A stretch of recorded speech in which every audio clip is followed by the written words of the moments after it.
Hi everyone, I'm Reverend Stephanie Butler Adams, and this is Sistahs on Sacred Grounds, where we use affirmations, music, and coffee to create a dialogue which addresses an array of real-life issues, emotions, expressions, and experiences that only our music and its lyrics bring about, specifically in women, relationally, culturally, and spiritually, across both sacred and secular genres.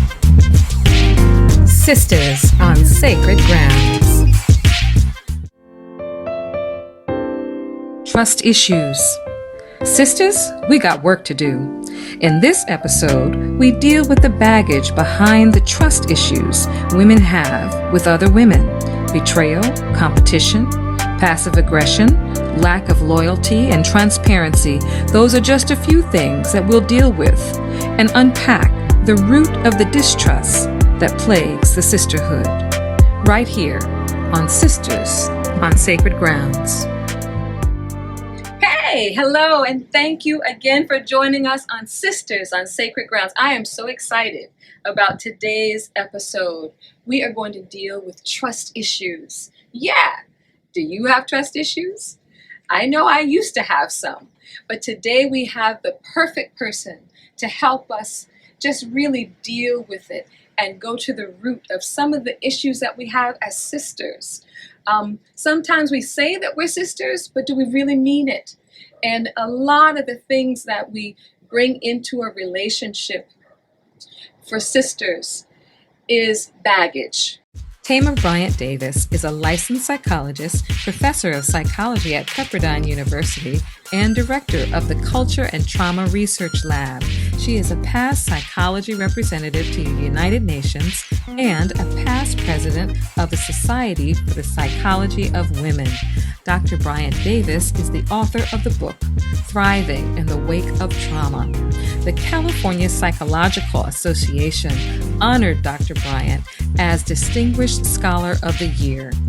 Dr. Thema is an ordained elder in the AME Church, a poet, a dancer, and a sacred artist. Thema, trust issues.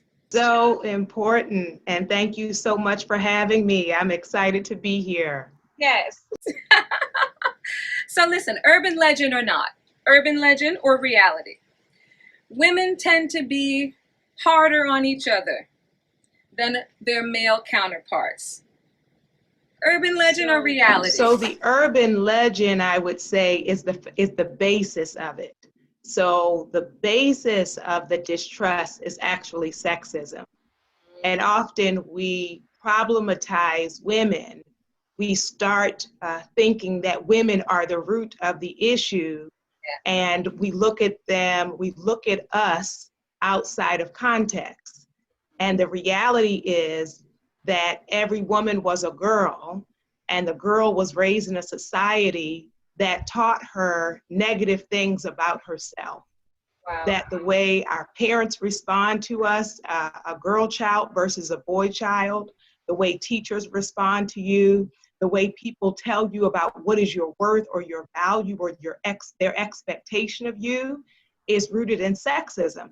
And so what we see playing out in terms of how we feel about ourselves and how we feel about each other is the fruit of that tree.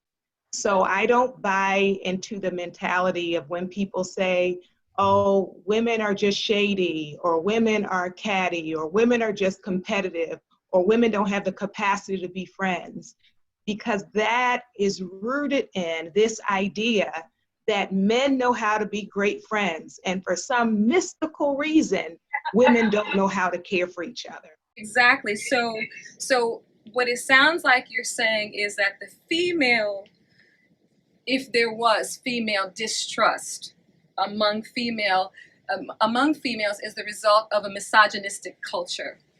Yeah? Correct. All right. Absolutely. So and then you talk about self-worth. You know, women not really understanding their self-worth or not realizing their self-worth. Can you talk to us about the power of when you do get into knowing who you are? Definitely, that many of us we're raised with the idea that there can only be one or a few that are the special ones. So in people's families, they can think about who were the favorites of the cousins, who were the girls that were considered beautiful and who were not, who were the girls that were considered smart and who were not. And so it is not their imagination. It is not women's imagination that makes them feel insecure. You know, it is actually a multi-billion-dollar industry that is spent in bombarding us with images all day long to know, you know, when I realized that even supermodels are airbrushed, like that, right? That's like remarkable that you would say to like Tyra Banks, we can't take your picture until after an hour of makeup, right? So of course we would have insecurity, right? Of course. Well, I mean, in your book that I love, Tweets for the Soul, right? By the way, everybody, Dr. Thema and I are going to play a little speed tweeting later in this show, right? But in your book, Tweets for the Soul, When Life Falls Apart, you're talking about how things can fall apart for whatever reason. And one of the things that I gravitated to is you said one must work on healing their trust and resisting the tendency to isolate. In our relationships, especially as women, can you talk to us about why this can be and how do we heal our trust, you know, amongst women? So many of us, to protect ourselves emotionally, and it could be socially, financially, spiritually, walk around with armor, with guard. We can be defensive and prepared for the negative. And so that makes us, even if we don't appear to isolate, we can still be very much isolated by keeping things surface. I always refer to, some of us have the gift of holding conversation and saying nothing, right? So that can appear to be friendship, right? That can appear to be relationship, but it stays very surface because of, if I am vulnerable, it's like that phrase, can you handle the truth, right? If I reveal myself, you know, what will people do with that?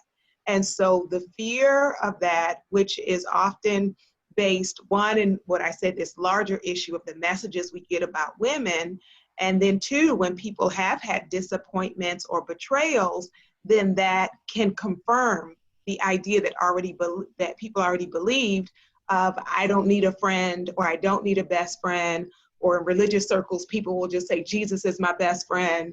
But it's a painful place to be in. It might feel safe, but being isolated, living behind those walls can be very lonely. Yeah, and when you just said we can be friends, and I not say anything, and I never say anything. I mean, I find that to be really amazing, because everybody knows somebody like that. You can all be in a circle and everybody sharing, and you just, Mom, but I still love you. Yeah. What is going on with our sisters who are not ready to be transparent in that circle? So for many, there is the fear of judgment, because some people are sharing, but are sharing quote unquote acceptable things. Okay. But you know, when people become transparent about their wounds, about their pains, about their missteps, the concern with how will people see me after that? How will they treat me differently? And unfortunately, you know, some people have had the experience of sharing some of their raw truth and it being judged, or them being mistreated as a result of it. Wow. So how did you, Thema, how did you learn to be a sister among sisters? How did you do it? So I discovered that transparency is contagious. And that when, you know, because sometimes if you have a friendship and both of you are being very surface or superficial, that if you take the initiative and share something a little deeper, then in most cases, people will meet you there, right? And it also is to actually care and take the time to ask the real questions. So a common thing is we often say to people, how are you? And they say fine or wonderful or blessed and highly favored. And if I don't really care or I don't want a deeper answer, then I will leave it at that and say, okay, well, you take care. But if when I, Thema, really want to connect with somebody, then I'm going to press in beyond that surface, I'm fine. And it's even now as we think about living in the midst of COVID, to be able to ask people, how are you managing? Or what has this been like for you? So not only sharing more, but also asking questions that let people know I'm actually interested in the real answer. Well, I'm actually interested in you. How has COVID affected you and your spirituality? How has it affected you? So I will tell you that this show comes at a perfect time for me because I took off the last 2 weeks. So this is a vacation glow that you are seeing. Of course, with COVID, it was a staycation. I didn't go anywhere. But so, as a therapist, and so many people are under stress and pressure, I'm full, and every therapist I know is full. And so it was very important for me to take some time, especially I was saying, like, where's the summer going? This wasn't the summer any of us had imagined. And so I really needed to take a break. And so letting my clients know that the last week of July and first week of August, I'm gonna take a break. I'll see you starting back the second week of August. And so that was necessary for me because not only in terms of my workload, but I teach at Pepperdine University, and when everything hit around Black Lives Matter, every institution was calling a million meetings, trying to figure out what we need to do. So we had faculty of color meeting, student of color meeting, whole faculty meeting, like trying to strategize. And then lots of corporations who put up Black Lives Matter then wanted trainings about what do we need to do. And so I had really been in go mode, and I needed a Sabbath, I needed sabbatical, I needed rest. And so after 2 weeks of reading, sleeping, swimming, journaling, I'm feeling better, but COVID has been a lot. Wow. I mean, I think as I was sharing with you a little bit, before, I think this is the perfect time to do the thing that you have never done, the thing that you've always wanted to do. I mean, when else are you going to get so much time to be at home? I work from home anyway, but now it's like a double portion. It's a double portion of it. I have had to really assess, and prioritize some of the things that I was doing when you talk about busyness, and then what's really real, what really matters. But I think that COVID has just popped open the creativity jar, and so for me, it's been a blessing. Honestly, it's been a blessing. It's time for the tea about coffee. The cup you use to drink your coffee is much more than a vessel that holds your Java. It can reveal a lot about your personality and even affect how it tastes. Ever notice how coffee tastes so much better from a ceramic mug than it does from a paper cup? Why is that? Ceramic is neutral. It neither absorbs nor imparts flavor. What you put in it is exactly what you taste out of it. So, whether you're having coffee or tea, trust your instincts. Grab your favorite ceramic mug and enjoy. As women, we have to encourage each other, during the rough times, during the happy times, during the celebratory, everything, especially as sacred artists. We are artists. And what do? We create. we create. And so, I just think that I'm so happy that you actually took 2 weeks off. Oh my gosh. Like,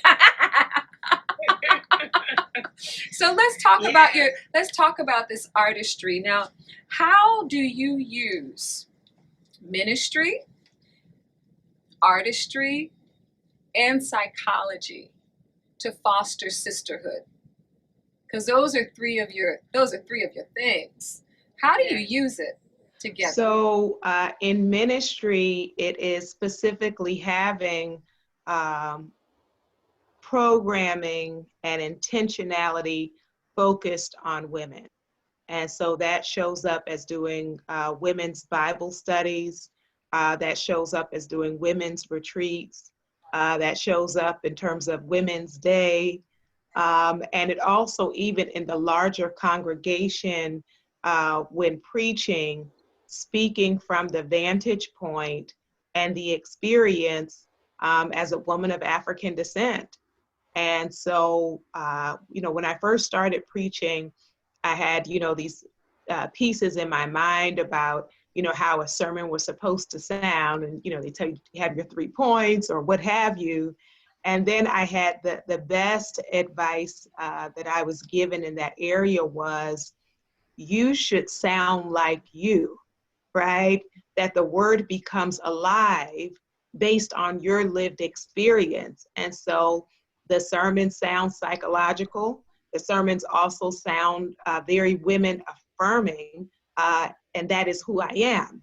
And so whether it is in programming that is specific to women or whether it is for the general body, always holding up the experiences of women, but also it causes me to look at the unnamed and unacknowledged experiences of women in the Bible. And, to start to ask those critical questions about, what may she have been feeling and thinking, and how does that relate to my experience? So that's the way it shows up in ministry.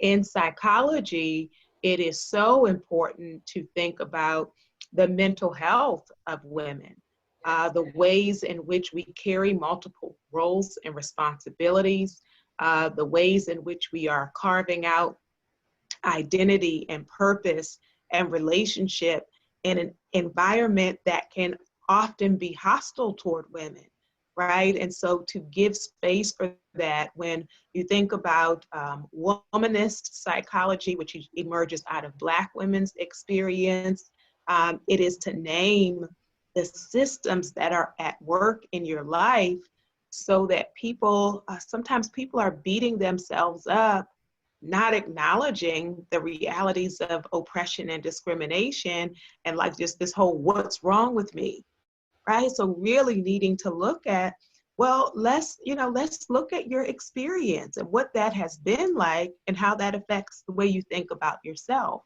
Yeah. And then thirdly, you asked about in the arts.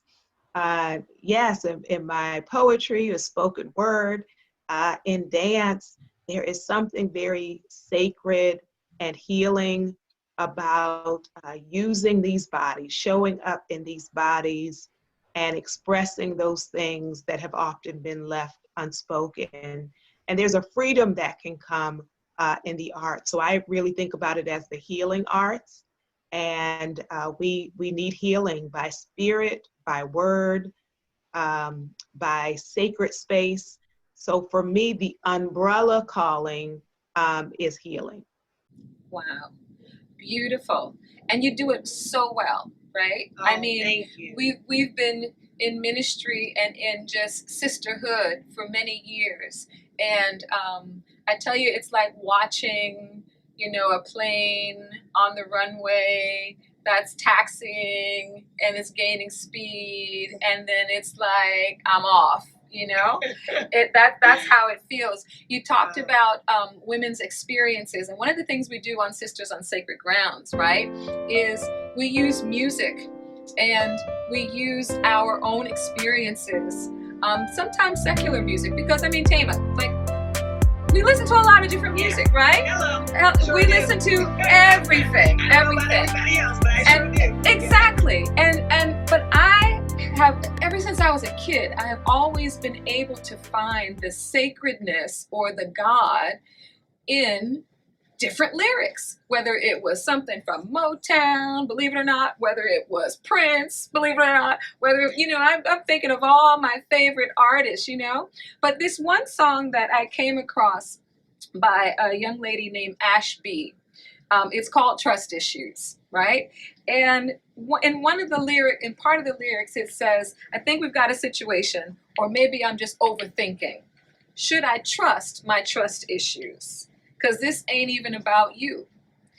And I said, wow, I can relate to that, because it speaks to how women a lot of times second guess themselves when they have in them, people call it intuition. We call it Holy Spirit, but we know what we feel inside. And then she goes on and she's talking about, if you wonder why I act the way I act and why I snap the way I snap, it's because of him. Now, the him in this song, she's talking about a guy that did her wrong, but how many times, I'm getting to my question, how many times? Tell the story. I just got to set it up for you, right? But how many times do we as women put our trust issues on other women because of something that has happened traumatic to us in an experience with a man, with someone that we were in relationship to? It's almost like we shift the blame, and now instead of not trusting this person, we don't trust our sisters. So can you speak to that? Share. Certainly.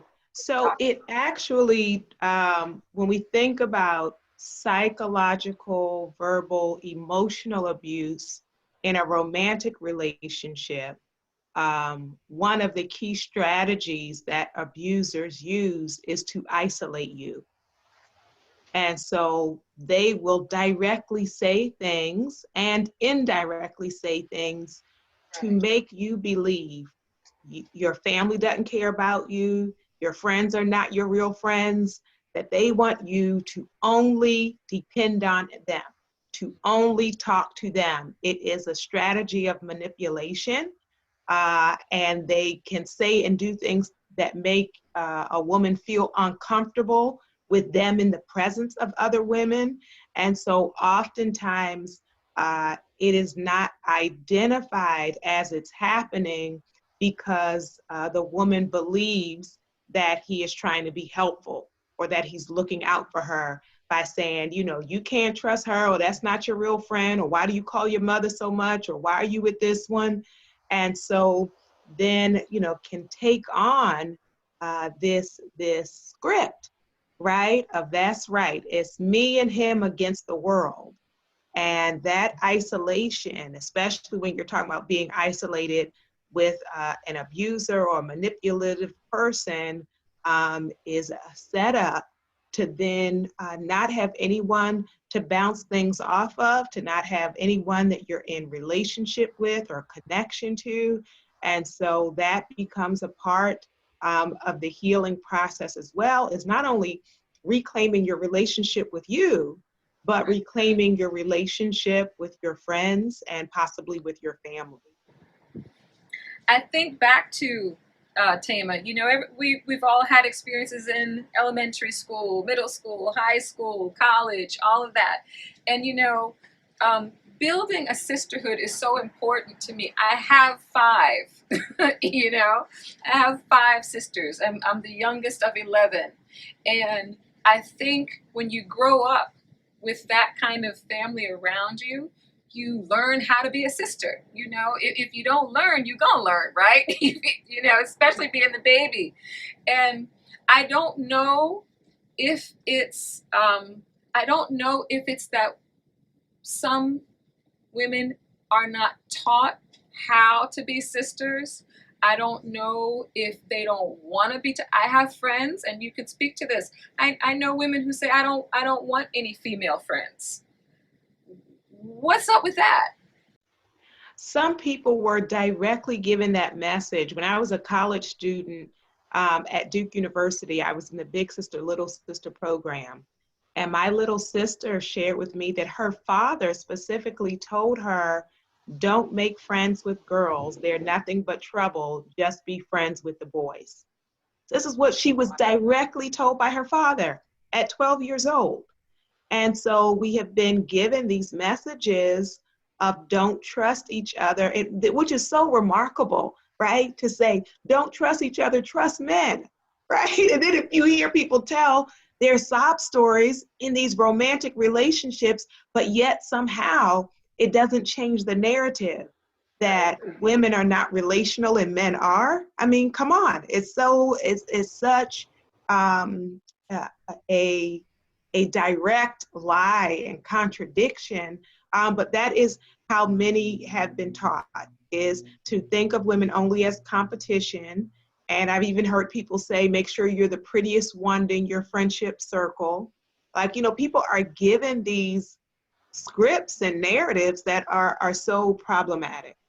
And just to piggyback on that, you talk about college days. Everybody had a mean girl around them, the mean girl syndrome, if you will. If you were ever the target of a mean girl syndrome, what would you tell another sister today in 2020? The thing that really, really trips me out, though, is that these are things that we dealt with when we were young, but we're still dealing with them as grown women. There are mean grown women. You know what I mean? In business, in church, in school. Yeah. What would you tell? How did you deal with that? And what would you tell a young woman who's going through that right now? Certainly. So first of all, I would say that you didn't deserve that, and no one should be treated that way, and that was painful. So it's in no way to minimize it or dismiss it. And so I think first it is important to sit with and grieve the wounds that came from those situations, because many times people were never really given the space to talk about and to grieve what happened. People will say, oh, sticks and stones, or it was just words. But words can sting. Words can sit with us for years. And so I do think it's important to acknowledge the pain, to grieve the pain, to release yourself from the idea that there's something wrong with you or that you were somehow deserving of that. And then, as we heal, we learn how not to overgeneralize, right? So it's like if someone was mistreated by a man, if they're straight and mistreated by a man, and let's say multiple men, and yet they're still hoping to find someone, it's because they have not given up on that. And so I would encourage women, even though, you have been hurt by other sisters, to not give up on the idea of sisterhood, to not give up on it being possible. Yeah, it's totally possible. And it's such a beautiful thing. It's such a, until you're in it and you appreciate it. You know what I mean? It is such a beautiful thing. Right. Sisters have your back sometimes when others, look the other way. Just a couple more things I want to go, and then I'm going to get to my speed tweet. Everybody listen. Dr. Thema is, I want to say, a tweet guru. Okay, so we're going to put her on the spot in just a minute. But I want to ask you about this. There's a book by Susan Nolan Hoeksema. It's called Women Who Think Too Much, right? And she talks about overthinking. How women, we just overthink things, right? I don't know. I probably am a recovered overthinker. Because especially during this season, you're gonna have to just go with the flow on some things. But I digress. Overthinking. She describes it as the yeast effect. And she says that just as the yeast in bread grows and expands, that negative thoughts and thoughts of mistrust, grow and expand in the mind of the woman. Have you ever struggled with overthinking that stifled you? And how did you get over it? I think it is, for me, releasing perfectionism, right? That the overthinking is like you're trying to get everything just so, like everything must be just right. And I think for me, it was about, in mindfulness, there is something called the beginner's mind, or in the Bible, we would say, if you can come as a child, right, to enter into the kingdom. And so getting to the place where, I'm open, and I'm open to be corrected. I'm open to new information. I'm open to discovering things about myself, that I don't have to have it all laid out. And so it really, I think from a faith perspective is, for me, spiritual growth is embracing the mystery, right? That there's a part in some people's faith walk where it can be very rigid, and this idea of like, I know it all, and I know what God is thinking at all times, and everyone must do this in order for God to be pleased. And it really, is an arrogance. But when we can get comfortable with the mystery of, like, literally, our thoughts are not God's thoughts, our ways are not God's ways, and embracing the humility of that, I think helps to relieve the overthinking, because the overthinking, I think, is built in perfectionism, and it also is built in being driven of, like, needing to be enough, right? Needing to prove we're enough, or to prove that we're worthy. And when it's like, like a release, learning, surrender, and yield, and appreciating the mystery of God, there's a peace that comes with that. And it's much, it's a much, for me, better walk than trying to hold it all, which really can show up as like a mini Messiah complex. And it's like, I don't know, ask God. There you go. And we don't have to always have the answers. Use a special filter when you hear rumors about a woman. They either come from a man who can't control her, or a woman who doesn't know her story. Get rid of the cultural myth that friendships among women are catty, toxic, and competitive. Wrong. Sisterhood is powerful, healing, and glorious. And that's today's coffee break. All right, everybody, grab your coffee. We're on Sisters on Sacred Grounds, or whatever it is that you're sipping. Yeah. It's time to perk it up, everybody. Time to perk it up. Today on Perk It Up, this is our segment where we challenge our guest to speed tweet. Are you ready, Dr. Thema? Are you up for the challenge? I don't know what it is, but I guess So I'll figure it out as we go. Or I'll surrender to the mystery. Okay, here's how we're going to do it. In speed tweet, I'm going to give you a topic or a phrase, and you're going to give us a sister tweet. You just have to make it up on the spot. Okay. All right? Got it. Now, got to do it quickly. You only have 10 seconds per tweet. Okay. Are you ready? I'm ready. Number 1, being loved. You are worthy of being loved, even when so much has tried to talk you out of that truth? The color orange. Wear orange today. It will remind you of your boldness, your radiance, and your unapologetic swag.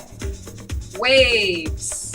Truth comes in and truth flows out. What you want to receive, start to give. Freedom. There is something about a woman who can dance in a graveyard, who knows that what is in her is more powerful than the death around her. Elevation. If you want to go high, humble yourself and God will lift you up. Forgiveness. You have been carrying the weight of that grudge far too long. You need to take flight, lay it down. Overcoming trust issues. While it may be frightening and stressful, there is a gift in friendship. You are phenomenal. Those were some powerful tweets, honey. Powerful, powerful, powerful tweets. Sisters, I hope that you got all those tweets. Thank you. I've never played that game. I quite enjoy it. So as we... Right, you all tweeted out. Right, exactly. That's what we need to do. We need to retweet and tweet again all of those speed tweets from the one and only Dr. Thema Bryant Davis. With a hashtag for your show. What's your show hashtag? Hashtag Sisters on Sacred Grounds. Boom. There we go. Oh my gosh, I could talk to you so much more, but I just want you to leave us with a couple of things, right? If you had to give us 3 pillars of the Sister Code, I'm calling it the Sister Care Code, but the Sister Code. I was talking to my husband the other day, and we were talking about how, there's a guy code, there's certain things that amongst brothers, you just don't do. And I said, well, we have a code too, but some of the things have gotten a little out of whack. But if you were going to leave us with 3 pillars of the Sister Code, what would they be? The first one would be a real sister will tell you the truth in love. The second one is a real sister is accountable and will own her stuff. And the third one is a real sister will encourage you and want you to win. It's as easy as 1, 2, 3, y'all. Listen, we believe that even in a world that's a little bit unpredictable, that when you find a real sister, there's no guesswork in it.